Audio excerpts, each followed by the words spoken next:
pertemuan saat ini kita akan membahas mengenai teori-teori khusus yang ada pada enterprise arsitektur. Kita akan mengenal apa itu kerangka kerja kubus EA3 atau EA3 Cube Framework. Ini adalah kerangka kerja dokumentasi enterprise arsitektur yang digeneralisasi oleh Scott Bernard di tahun 2004. Nah, ini digunakan pada sektor publik maupun swasta. Konsep yang digunakan dalam kerangka kerja EA3 ini dibuat atas dasar hasil pekerjaan Talcott Parsons, James Thomson, John Jahman, Stephen Spivak, dan pencipta FIAF. Nah, kerangka kerja EA3 ini divisualisasi dengan bentuk kubus. Arah vertikal kubus terbagi dalam beberapa tingkat yang menunjukkan area dokumentasi enterprise arsitektur yang berbeda. Sedangkan ke arah dalam kubus terbagi atas lapisan-lapisan yang menunjukkan area aktivitas berbeda yang disebut sebagai line of business atau LOB atau lini bisnis. Dan kubus-kubus kecil pada masing-masing tingkat menunjukkan komponen-komponen IE yang bersifat pasang dan pakai atau plug and play. Karakteristik yang dimiliki oleh kerangka kerja IE3 adalah dapat menunjukkan berbagai macam pandangan hierarki perusahaan dan teknologi serta sekaligus mendukung perencanaan dan implementasi sistem. Peranan utama yang diberikan oleh kerangka kerja EA3 ini adalah mengorganisasikan aktivitas perencanaan dan dokumentasi sumber daya TI. Nah, kerangka kerja ini juga tersusun secara hierarki yang menunjukkan perbedaan pandangan tingkat tinggi yang bernilai bagi eksekutif dan para perencana dan pandangan yang bersifat rinci yang bernilai bagi manajer lini dan pekerja pendukung atau support staff. Nah, konsep dokumentasi dari enterprise arsitektur saat ini juga memasukkan pandangan dari tujuan strategis, layanan bisnis, arus informasi, sistem dan aplikasi, jaringan, dan infrastruktur pendukung. Selain itu, dokumentasi juga termasuk apa yang disebut sebagai rangkaian atau threads yang meliputi setiap tingkat arsitektur. Rangkaian ini termasuk standar, keamanan, dan perencanaan tenaga kerja. Sebuah metode dokumentasi IE harus mencakup kerangka IE dokumentasi dan metodologi implementasi yang mendukung terciptanya pandangan arsitektur saat ini dan masa depan, serta bagaimana pengembangan rencana pengelolaan enterprise arsitektur atau IE management plan yang pada dasarnya untuk mengelola transisi perusahaan itu dari arsitektur saat ini ke arsitektur masa depan. Nah, ini contohnya sebagaimana dari gambar, ada berbagai elemen dalam metode dokumentasi IE. Nah, kalau dilihat di sini ada current arsitektur, ini ketika di manajemen arsitekturnya dan direncanakan transisinya juga, itu akan mengarah kepada arsitektur di masa depan. Ini merupakan basic elemen dari IE analisis dan desain menurut Bernard tahun 2012.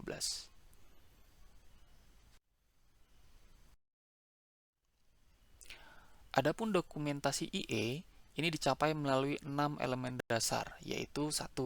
Kerangka kerja dokumentasi IE, yang kedua, metodologi implementasi yang mendukung penciptaan, yang ketiga, pandangan saat ini, yang keempat, pandangan arsitektur masa depan serta pengembangannya. Yang kelima, rencana pengelolaan enterprise arsitektur, di mana berencana untuk mengelola transisi perusahaan dari saat ini ke arsitektur masa depan. Serta yang keenam, ini termasuk juga beberapa area umum bagi semua tingkat kerangka IE3 yang disebut sebagai rangkaian atau threads.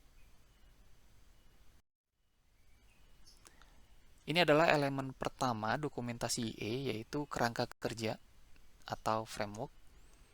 Kerangka kerja dokumentasi IE ini mengidentifikasi ruang lingkup arsitektur yang akan didokumentasikan dan membangun hubungan antar area arsitektur. Ruang lingkup kerangka kerja ini tercermin melalui desain geometrik dan daerah yang diidentifikasi untuk dokumentasi. Nah, kerangka kerja ini menciptakan sebuah kumpulan pandangan abstraksi dari perusahaan dengan cara mengumpulkan dan mengorganisasi informasi arsitektur. Sebuah contoh yang digunakan dalam penelitian ini adalah kerangka kerja yang diilustrasikan pada gambar berikut. Ini memiliki bentuk kubus dengan 3 dimensi yang berhubungan dengan aspek-aspek yang berbeda dalam mendokumentasikan abstraksi perusahaan. Nah, ini kita kenal sebagai IE3 Cube ya, di mana tingkat-tingkat dalam contoh kerangka kerja ini tersusun secara hierarki, sehingga berbagai sub-arsitektur yang berbeda yang kurang lebihnya menggambarkan area fungsional yang berbeda, dapat dihubungkan satu sama lain secara logik. Nah, hal ini dilakukan dengan menempatkan tujuan atau inisiatif bisnis pada tingkat tertinggi, produk atau jasa bisnis, dan data atau aliran informasi di tengah, di bagian tengah, dan dukungan sistem atau aplikasi ini dan serta teknologi atau infrastruktur ini ada di bagian bawah. Nah, dengan cara ini keselarasan antara strategi, informasi, dan teknologi yang membantu perencanaan dan pengambilan keputusan dapat disajikan. Kecenderungannya untuk menurunkan risiko dan meningkatkan efisiensi, maka metode pelaksanaan kerangka kerja IE ini dilakukan secara bertahap. Nah, kerangka kerja IE dibagi menjadi beberapa segmen kegiatan yang berbeda, yang disebut sebagai line of business atau LOB. Sebuah line of business atau lini bisnis adalah wilayah aktivitas yang berbeda dalam perusahaan. Ini mungkin melibatkan pembuatan produk tertentu, penyediaan jasa, atau fungsi administratif internal. Sebagai contoh, setiap line of business memiliki sub-arsitektur lengkap yang mencakup semua tingkat hierarki 5 kerangka kerja IE3. Oleh karena itu, dalam beberapa hal line of business secara arsitektur dapat berdiri sendiri dalam perusahaan, kecuali duplikasi data, aplikasi, dan fungsi jaringan akan terjadi jika setiap line of business benar-benar independen. Suatu arsitektur meliputi semua 5 tingkat kerangka kerja yang difokuskan pada satu atau lebih LOB. Nah, ini dapat disebut sebagai segmen dari keseluruhan IE. Nah, arsitektur segmen ini didefinisikan sebagai sebuah bagian dari keseluruhan IE yang mendokumentasikan satu atau lebih lini bisnis di semua tingkat dan jalinan. Nah, segmen ini dapat eksis dari bagian yang berdiri sendiri, khususnya dari enterprise arsitektur. Berikutnya adalah elemen kedua dokumentasi IE pada komponen enterprise arsitektur. Komponen enterprise arsitektur adalah tujuan, proses, standar, dan sumber daya yang dapat diubah dan juga dapat diperluas pada seluruh perusahaan atau yang ada dalam lini bisnis tertentu. Contoh komponen-komponen ini antara lain adalah tujuan strategis dan inisiatif, produk bisnis dan jasa, arus informasi, gudang pengetahuan dan objek data, sistem informasi, aplikasi perangkat lunak, program sumber daya perusahaan dan situs web, jaringan suara, data dan video, dan infrastruktur pendukung termasuk bangunan, ruang server, kabel yang membentang atau lemari, dan peralatan modal atau capital equipment. Di sini ada gambar yang menyatakan tentang IE components, di mana terbagi menjadi dua bagian antara vertical components dan cross-cutting component. Pada komponen vertikal ini ada tujuan, proses, program, atau sumber daya, di mana sumber dayanya berupa peralatan, sistem data, dan lain-lain. Yang tentunya semuanya itu dapat diubah untuk melayani satu lini bisnis. Kemudian ada cross-cutting komponen, ini atau horizontal komponen. Ini adalah komponen yang terdiri dari lintas sektor berupa tujuan, proses, program, atau sumber daya yang dapat diubah, yang melayani beberapa lini bisnis. Contohnya termasuk sistem dukungan email dan administrasi yang melayani seluruh perusahaan. Kemudian elemen ketiga dokumentasi IE yaitu arsitektur untuk saat ini, di mana arsitektur saat ini pada dasarnya adalah sebuah kumpulan dari artefak IE yang mendokumentasikan komponen-komponen IE dalam seluruh perusahaan yang ada pada saat sekarang. Pandangan ini penting bagi sebuah perusahaan dalam menentukan atau memverifikasi sumber daya apa saja, ini termasuk EI, yang diperlukan dalam lini bisnis untuk mendukung pencapaian tujuan strategis. Nah, arsitektur saat ini berisi komponen-komponen IE yang saat ini ada dalam perusahaan pada setiap tingkatan dalam kerangka kerja.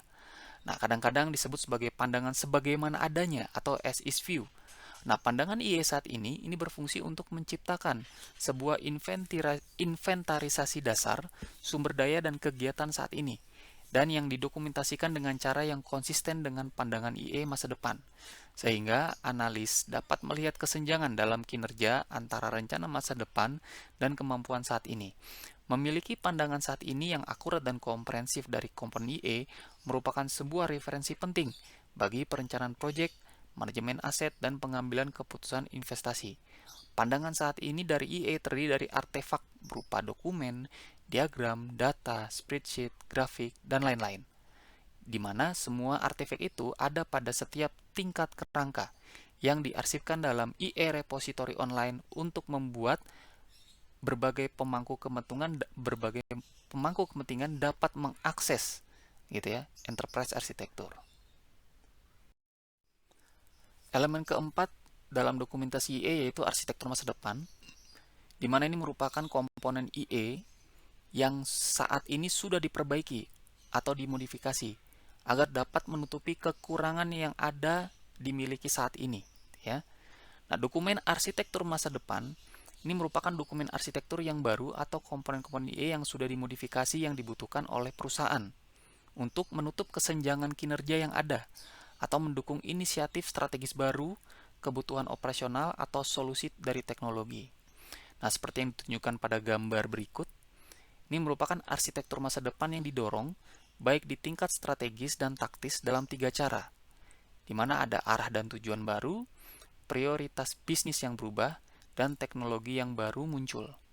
Nah, IE tidak dapat mencerminkan perubahan ini dalam arsitektur masa depan, kecuali jika tim pimpinan dalam perusahaan memberikan perubahan arah dan tujuan strategis. Manajer lini bisnis dan manajer program memberikan perubahan dalam proses bisnis dan prioritas yang diperlukan untuk mencapai tujuan baru, serta staf pendukung atau pelaksana mengidentifikasi teknologi yang layak dan solusi tenaga kerja untuk memenuhi kebutuhan bisnis baru. Arsitektur masa depan harus mencakup perubahan komponen IE yang direncanakan dalam waktu dekat, ya, di mana ada perubahan taktis dalam 1-3 tahun mendatang, serta perubahan komponen IE yang merupakan hasil dari pelaksanaan skenario operasi jangka panjang yang terlihat 4-10 tahun ke depan. Nah, skenario ini menggabungkan dorongan internal dan eksternal yang berbeda dan dapat membantu mengidentifikasi perubahan yang diperlukan dalam proses, sumber daya, atau teknologi yang menerjemahkan pada asumsi perencanaan masa depan, yang kemudian mendorong perencanaan komponen IE yang baru. Elemen kelima dalam dokumentasi IE yaitu rencana pengelolaan atau IE Management Plan. Rencana pengelolaan IE mengartikulasikan program IE dan pendekatan dokumentasi. Rencana pengelolaan IE juga memberikan deskripsi pandangan arsitektur saat ini dan masa depan, serta urutan rencana untuk mengelola transisi ke lingkungan bisnis atau teknologi operasi masa depan. Nah, rencana pengelolaan IE adalah dokumen yang hidup, living document, yang sangat penting untuk menyadari manfaat dari IE sebagai program manajemen. Bagaimana perusahaan akan terus bergerak dari arsitektur saat ini untuk arsitektur masa depan, ini mencakup sebuah perencanaan yang harus signifikan dan tantangan manajemen, terutama jika sumber daya TI yang mendukung fungsi bisnis utama diganti atau ditingkatkan. Elemen keenam dokumentasi IE yaitu perencanaan rangkaian atau TRIT. Nah, dokumentasi IE meliputi TRIT atau rangkaian dari kegiatan umum yang ada dalam semua tingkatan dari kerangka kerja. Nah, rangkaian tersebut termasuk keamanan terkait TI, standar, dan pertimbangan tenaga kerja. Adapun pendekatan enterprise arsitektur yang lengkap harus mencakup 6 elemen inti yang harus dirancang, yaitu tata kelola arsitektur, kerangka kerja arsitektur, metodologi implementasi, dokumentasi artefak, penyimpanan arsitektur, dan praktek terbaik yang terkait. Elemen dasar pertama yaitu tata kelola arsitektur yang mengidentifikasi perencanaan, pengambilan keputusan, proses pengawasan, dan kelompok yang akan menentukan bagaimana enterprise arsitektur ini dikembangkan dan dikelola.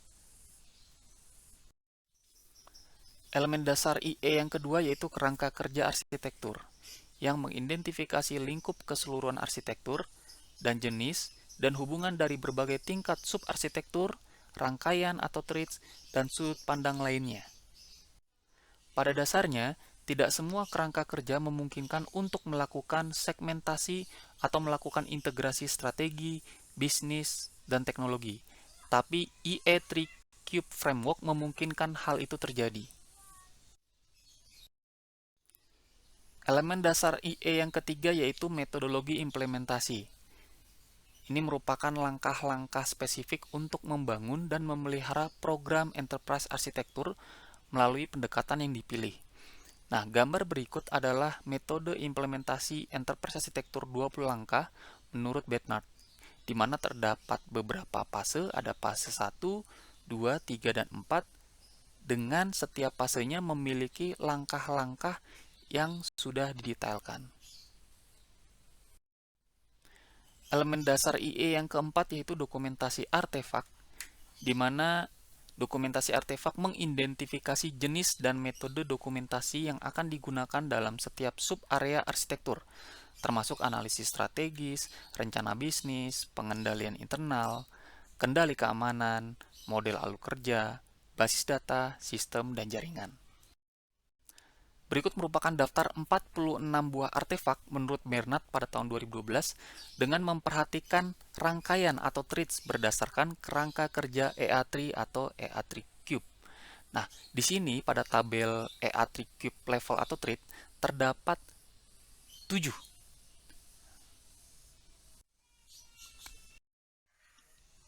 Oke, level atau treat yang pertama yaitu sasaran dan inisiatif strategik, di mana trait ini menandai perlunya proses identifikasi tujuan dan inisiatif yang mencakup hasil yang terukur dan penilaian kerja yang terdiri dari artefak 1, S1 sampai artefak S5.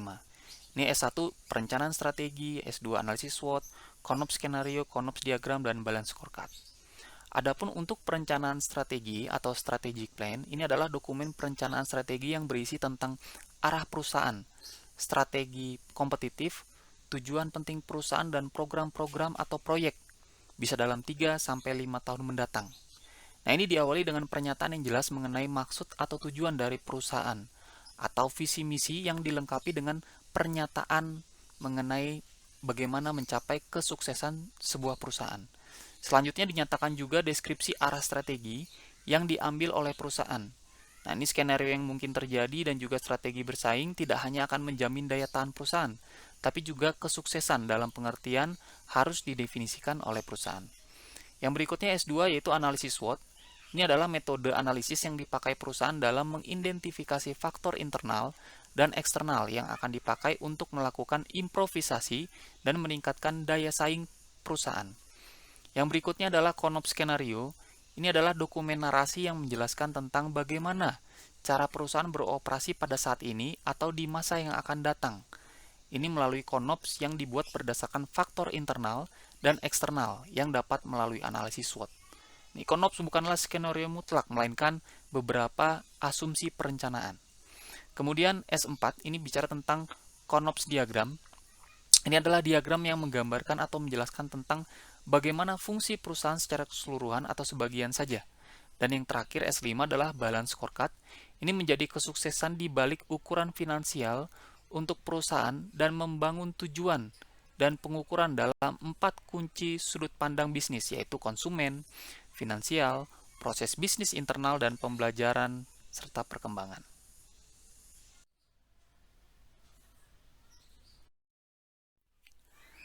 Trait level kedua yaitu produk dan layanan bisnis.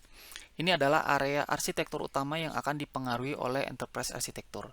Tingkat kedua dari kerangka kerja EE3 ini mengidentifikasi layanan produk bisnis perusahaan dan kontribusi teknologi untuk mendukung proses tersebut.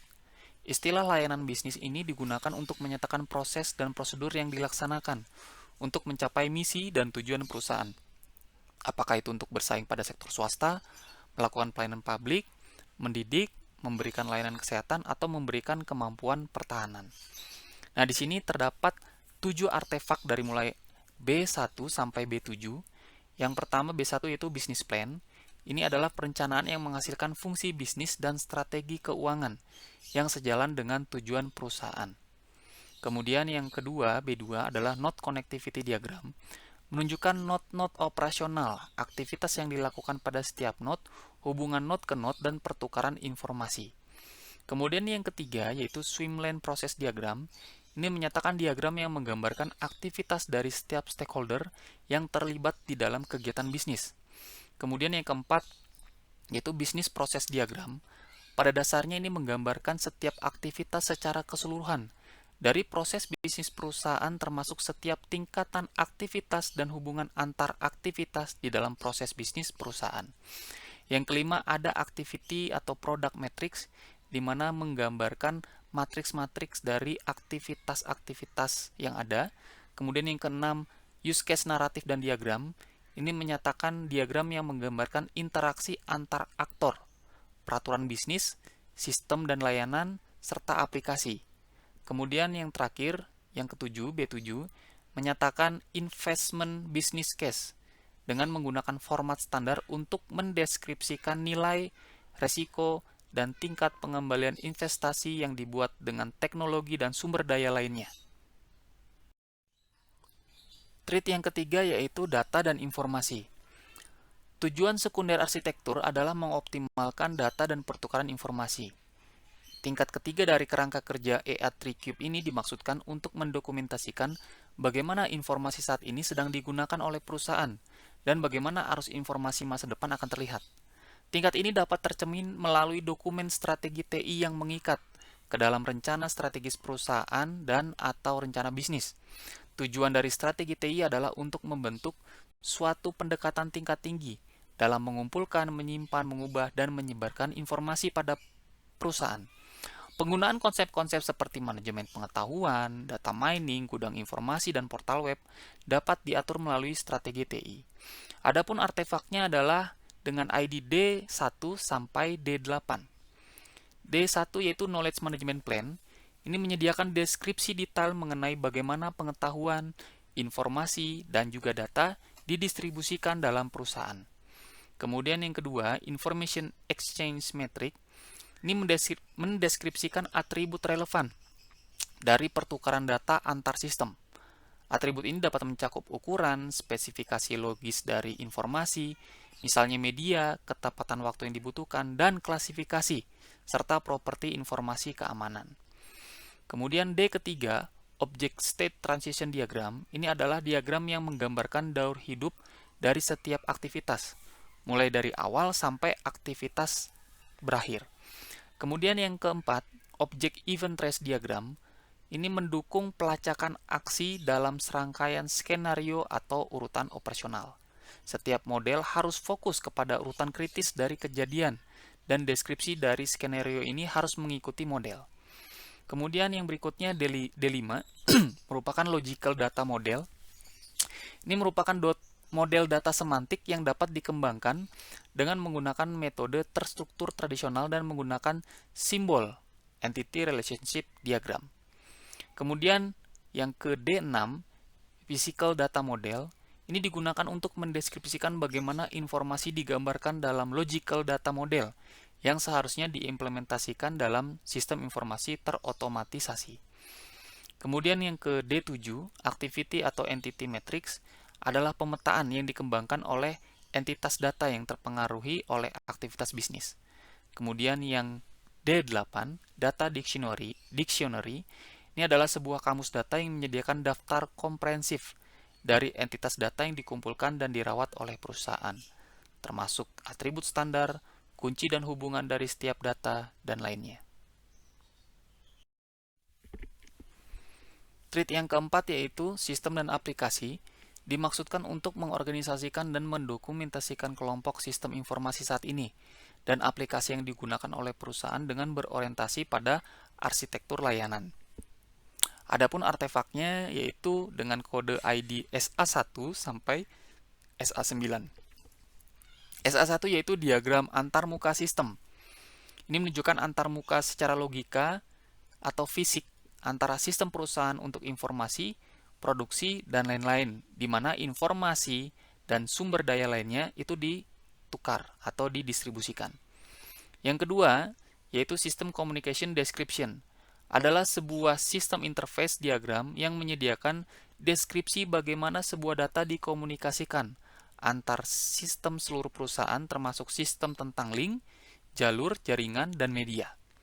Kemudian SA3 yaitu System Interface Matrix menunjukkan sifat dan status dari antarmuka secara fisik dan logika antara sistem informasi dalam perusahaan. Kemudian SA4 System Data Flow Diagram dimaksudkan untuk menunjukkan sebuah proses dengan sistem pertukaran data dan bagaimana pertukaran mereka dapat terjadi. Yang SA5 yaitu System atau Operation Matrix menghubungkan aktivitas operasional dengan fungsi-fungsi sistem di dalam dan antara lini bisnis dalam perusahaan. Yang keenam yaitu SA6 yaitu Sistem Data Exchange Metric menggunakan format tabel untuk menunjukkan yang mana sistem pertukaran tipe dari data tertentu di dalam dan di antara lini bisnis dalam perusahaan. Yang ketujuh, SA7 yaitu Sistem Performance Metric mencatat matriks yang dipenting yang mempertimbangkan kepercayaan, ketersediaan, dan keterkelolaan. Yang kedelapan yaitu Sistem Evolution Diagram. Ini menunjukkan evolusi sistem yang mencakup hubungan dan waktu dari pengkonsolidasi instalasi, peningkatan, dan penghentian. Kadang ditunjukkan dalam konteks perubahan terhadap sistem, aplikasi, halaman web, dan database lainnya. Serta yang terakhir SA9, Web Application Diagram, ini menunjukkan hubungan secara logis antara layanan informasi berbasiskan web. Dalam kasus ini menunjukkan diagram yang didetailkan dari layanan yang berinteraksi melalui protokol dan antarmuka standar yang mendukung pertukaran data platform independen. Oke, trait yang kelima yaitu jaringan dan infrastruktur. Ini merupakan tingkat kelima yang dimaksudkan untuk mengatur dan mendokumentasikan pandangan saat ini dan masa depan akan jaringan audio, video, dan data yang digunakan oleh perusahaan pada pusat komputer sistem atau host, aplikasi, situs web, database, dan area network. Selain itu, jaringan dan infrastruktur mendokumentasikan infrastruktur perusahaan. Bisa jadi untuk bangunan, ruang server, dan piranti lainnya. Nah, artefaknya yaitu dengan ID NI1 sampai NI7. Nah, NI yang pertama Network Connectivity Diagram. Ini adalah sebuah diagram yang menggambarkan sambungan fisik antar jaringan suara, data, dan video dalam perusahaan, termasuk jaringan eksternal, wide area network, dan local area network. Kemudian yang kedua, Network Inventory. Ini mencatat semua perangkat keras dan perangkat lunak pada jaringan suara, data, dan video dalam perusahaan. Kemudian NI3, Capital Equipment Inventory, mencatat semua peralatan modal teknologi non-informasi di setiap lini bisnis dalam perusahaan. Yang keempat, NI4, yaitu Building Blueprint. Ini artefak ini adalah sekumpulan cetak biru elektronik yang lengkap untuk semua bangunan dan ruangan secara fisik dalam perusahaan. NI5, yaitu Network Center Diagram, merupakan diagram teratas dari pusat jaringan teknologi informasi. Diagram ini dapat menjadi bagian serangkaian cetak biru dan diatur secara elektronik untuk mendukung perubahan terhadap pusat jaringan dan ruang server yang dapat diperkirakan selama beberapa tahun ke depan. NI6 yaitu Cable Plan Diagram menunjukkan hubungan secara fisik antar jaringan untuk mengakomodasi suara, data, video dalam perusahaan dan kepada pemasok-pemasok global. Sedangkan NI7 Rack Elevation Diagram ini menyediakan sudut pandang antara hadap depan, samping, dan samping dari setiap rak peralatan teknologi informasi yang ada di dalam pusat jaringan atau yang ada di ruang server atau yang ada di lemari kabel. Kemudian trait yang keenam yaitu keamanan, di mana keamanan paling efektif jika merupakan bagian integral dari program manajemen IE.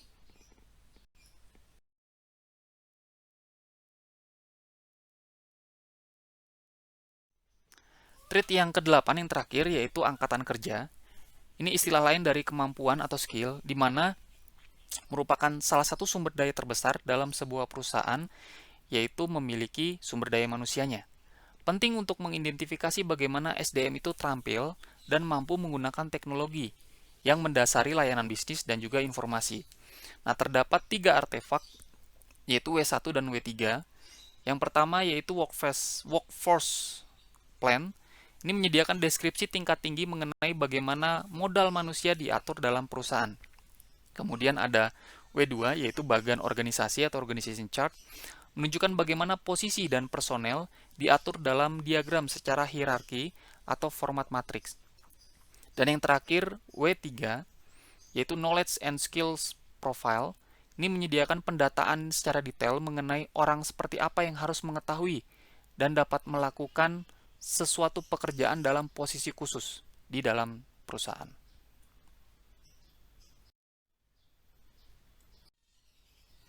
Berikutnya kembali ke elemen dasar dari sebuah enterprise. Nah, ini elemen dasar yang kelima, di mana membahas penyimpanan arsitektur.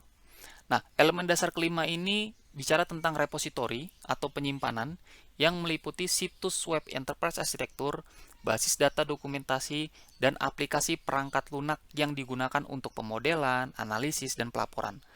Rancangan repositori harus mencerminkan pendekatan arsitektur yang melandasinya. Penyediaan akses mudah pada dokumentasi IE adalah hal yang penting untuk digunakan dalam perencanaan dan pengambilan keputusan.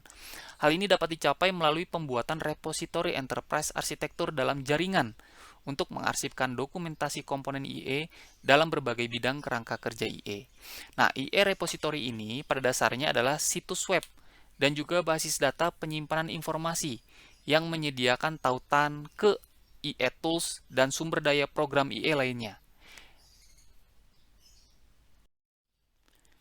Ini adalah gambar dari bagaimana sebuah IE repository yang dimungkinkan untuk dirancang. Nah, contoh ini disebut dengan Living Enterprise dan dirancang untuk mendukung dokumentasi yang terorganisir melalui penggunaan kerangka kerja IE Cube. Jadi pada dasarnya kita akan membuat bagaimana data dan informasi itu dalam satu portal yang dapat diakses oleh berbagai macam stakeholder.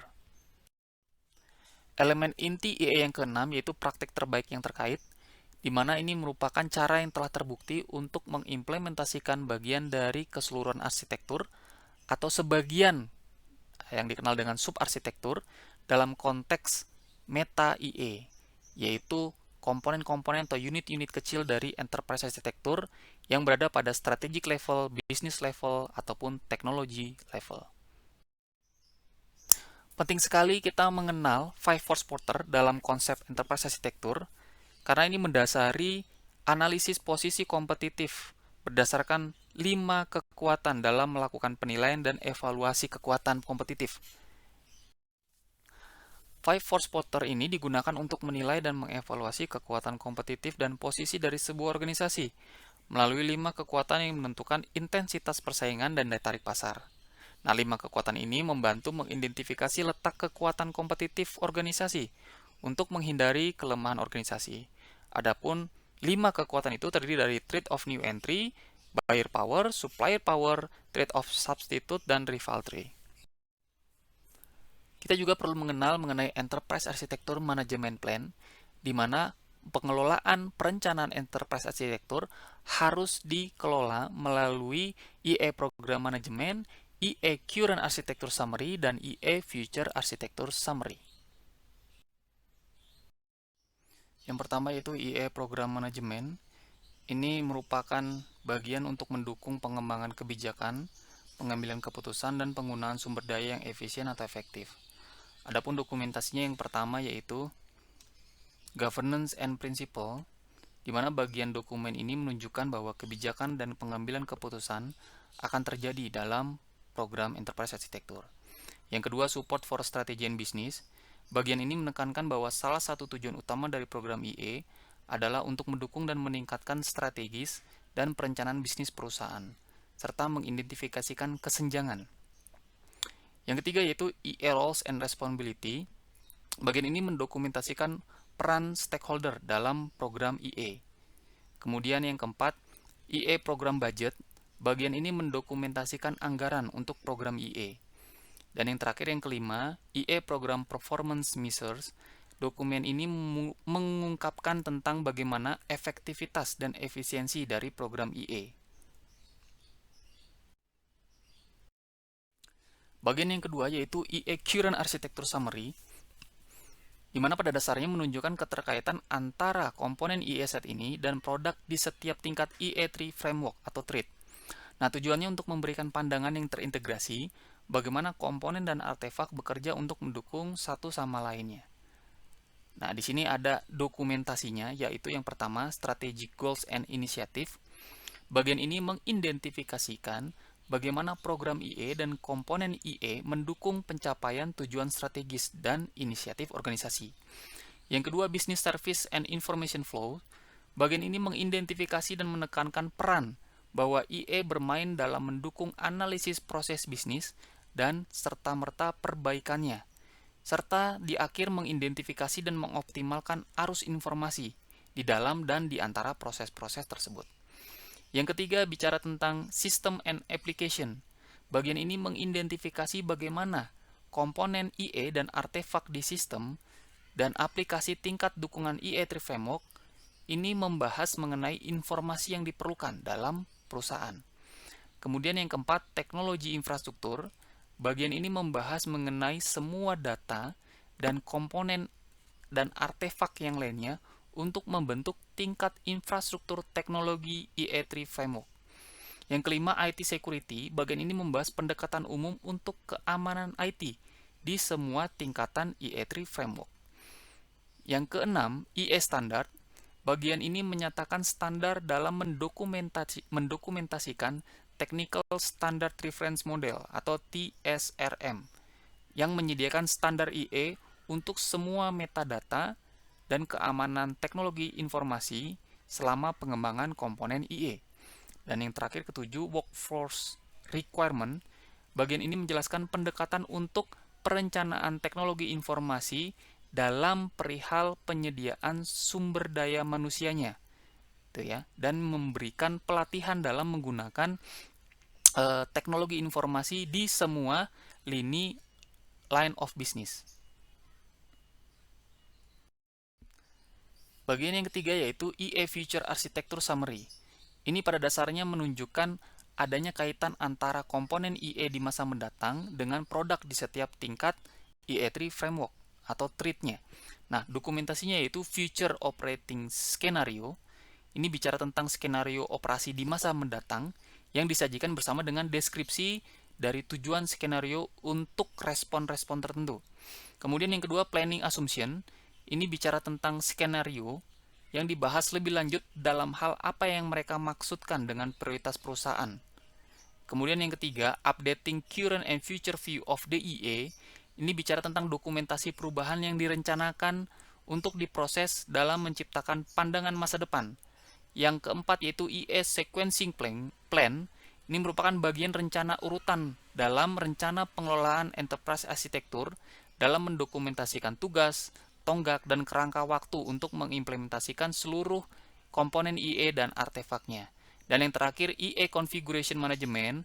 Dalam bagian ini, rencana manajemen IE berfungsi untuk mendukung subproses, di mana perubahan IE dikelola dan distandarisasi dalam TSRM yang diterapkan, atau Technical Standard Reference Model.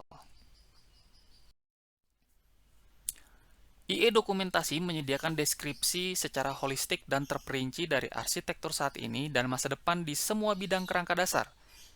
Penting juga untuk mampu mengartikulasikan dalam sebuah diskusi dan presentasi dengan eksekutif, manajer, staf pendukung, dan stakeholder lainnya.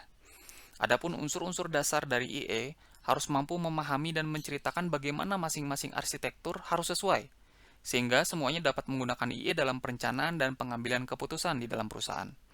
Nah, komunikasi ini didukung melalui dua sumber IE program, yaitu IE Management Plan dan IE Repository. Nah, untuk IE Management Plan, ini merupakan living document yang harus diperbarui secara berkala sehingga tetap relevan sebagai referensi utama yang sedang berlangsung untuk menggambarkan di mana arsitektur saat ini dan di masa depan seperti apa. Kemudian untuk IE Repository ini merupakan arsip informasi secara online guna menginformasikan IE dan dokumentasi artefak yang dijelaskan dalam IE Management Plan. Nah, setiap kerangka IE3 ini merupakan area fungsional dari perusahaan. Untuk itu diperlukan serangkaian pertanyaan dan juga pernyataan pada setiap thread untuk menentukan bagaimana informasi tentang perusahaan supaya sesuai dalam setiap thread-nya. Demikian ulasan untuk pertemuan saat ini. Terima kasih.